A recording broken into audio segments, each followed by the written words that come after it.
Backgrounds. Backgrounds in artwork. Cityscapes, landscapes, space areas, flat, psychedelic backgrounds. There's so many different options. It's really sometimes hard to pick what you want to do. Sometimes you don't have the skill set yet to do what you want to do, and there are a lot of different ways that you can develop that skill set. So today, we're going to get into that.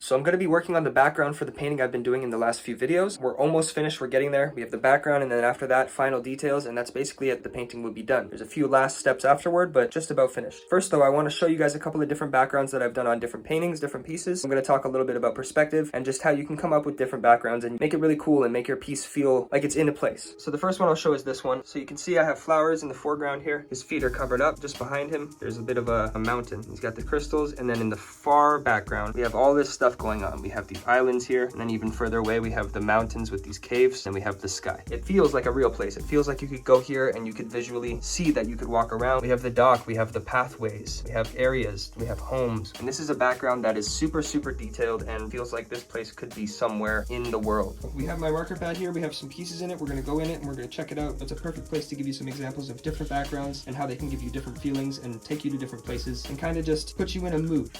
So first we have our Mario piece. This one I did about 4 or 5 years ago. There's a lot going on here. I have all of these characters on the right side, Mario in the middle, Luigi on the left, Toad here. We have a mushroom up here, and we have the Bob-omb guy here. There's a bunch going on. You have the background here as well, and this whole piece feels really full. And it feels really full because there's a background. If you look in the distance, you can see the place where they walk. This little brick thing, I don't know what they call this, but the platforms they walk on. They're standing on one now. We have these tiny little, just little bridgey things. These aren't really anything. They just kind of show that there's a barrier here. And if you were to go off on the other edge here where Bowser's kind of under, there's down below another platform. So different things like this give detail to a piece and make you feel like you're in that place when you can add the right stuff. These bricks here, you can imagine that Mario would be jumping and hitting his head off of that. So this just feels like a really cool background. It makes you feel like you're in that world with them, and they're all just hanging out and they're maybe having a party or chilling or whatever they're doing. There's full detail and you can see what's going on and you can really make out the whole situation. On a completely different spectrum, we have this alien piece. This one here I really like a lot. In the background, I went with some pink just to kind of, match the colors. I gave him some purple stuff going on here as well. I added the UFO, I added a planet, I added another planet here and the moon, and there's just kind of some rocks floating around. He looks like he's in a psychedelic place, and it's really simple, but it also looks like this psychedelic place actually could exist because I have these different things, these elements of reality that are in here that make it feel like it's a space in time. It feels like you could go here. You can feel that there's distance. You can feel that things are closer or further away. This just puts you in this space that he potentially could have came from, and it's just another vibe you can get from a different type of background. It's more simple, but even still it feels realistic.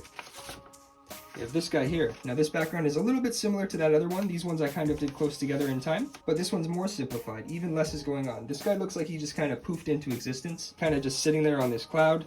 He's got his little book and his flame. He's doing some magic tricks, whatever. And then he's just got this small little amount of space here. And I actually did frame it in a square shape and just added some bubbles. So it almost looks like he poofed in. Gives you more of like a cheeky vibe where he's like, yeah, what's up, yo? I know what I'm doing. I got my magic skills. Poof! And then he just comes into existence. Now this one, this is a really detailed piece. I got all these different characters, all these cards, and I'm going to try and just kind of explain the different backgrounds for not all of them, but some of them. So for example, this is our first guy, and he's just got like a nice psychedelic background that spiral, similar to the space alien guy, and it's just basic. He looks like he's just kind of floating in some psychedelic place, and he's not really in reality, but he's also not out of reality. Maybe he's kind of in a portal between. This guy here though, he's in an actual place. He's got the grass, there's rocks floating around that he's kind of controlling with his powers, and there's the sky in the background. It's a very simple background, but you can feel that he's probably just in some place in the world. We have our alien here. He's in the stars. He's floating around in space. He's actually on a rock. It's very hard to see the rock, but he's floating on a rock. This dragon dude is floating in the sky. He's really high up. There's no land below him that you can visibly see, so this makes him feel like he's just kind of flying. We have this guy here. He's like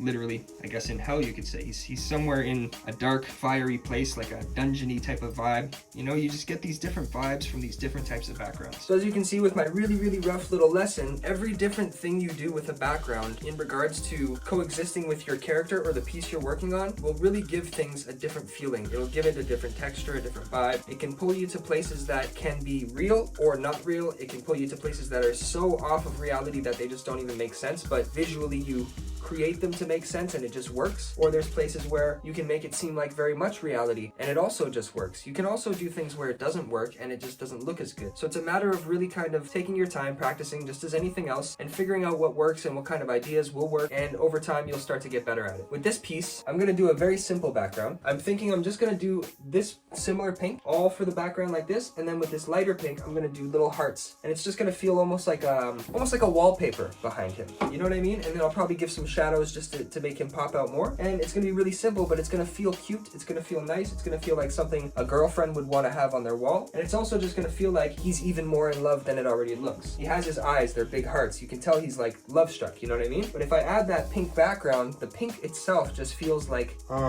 lovey, romantic, you know, special, magic, whatever, that love vibe. And then if I add the hearts, it's just going to even more so show that the expression on his face matches his entire energy, his entire aura, his entire being. So the background is expressing how he feels inside to the outside world. So we're going to get into it. I'll show you how that looks, and then at the end we'll talk a bit. When I do a background, a lot of times I'm going to end up, for example, let's just go here quickly. I'm going to very carefully try to skim the lines, the black lines, but there's a lot of times where you'll end up kind of covering over little spots of them. That's normal. I'm okay with that personally. It's just a preference I have to do it this way. You could do the background alongside doing your character before you do any line work. I just prefer to finish off the character first to get a full picture of how that's going to look before I go into the background. If I do hit anything or cover it up, I go over again later and I just kind of redo the black lines in those areas that need to be refinished. That was it, so now let's get into it. It's routine for me to reflect, try to improve me. My mood swings, leave me in a wreck. Sometimes I lose me. BPD, I'm talking about that borderline shit I've been struggling with relating ever since a young kid.